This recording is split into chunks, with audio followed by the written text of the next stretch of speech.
আজকে ছিল একটা ভীষণ খুশির দিন।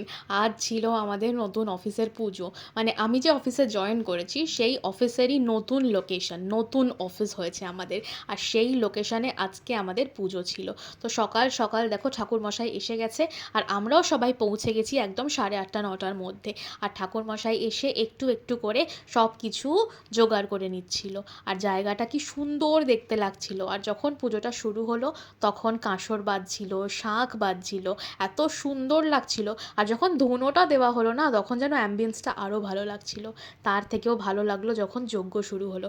আর যজ্ঞের আগুনটা এত সুন্দর দেখতে লাগছিল। তো সব কিছু পুজো সুন্দরভাবে হয়ে যাওয়ার পর আমরা ফল খেলাম, তারপর খেয়েছিলাম সিন্নি। বাট আমি আজকে লাঞ্চ নিয়ে যাইনি, তাই আমরা কলিগরা গেছিলাম আজকে একটুখানি বিরিয়ানি খেতে। তো স্পেশাল বিরিয়ানি নিয়েছিলাম আর সবাই মিলে শেয়ার করে সেটা আমরা খেয়ে ফেলেছি। তো এটা ছিল আমাদের আজকের লাঞ্চ। আর রাত্রেবেলা বাড়িতে এসে ডিনারে কি খেয়েছিলাম চলো সেটা তোমাদেরকে দেখাই।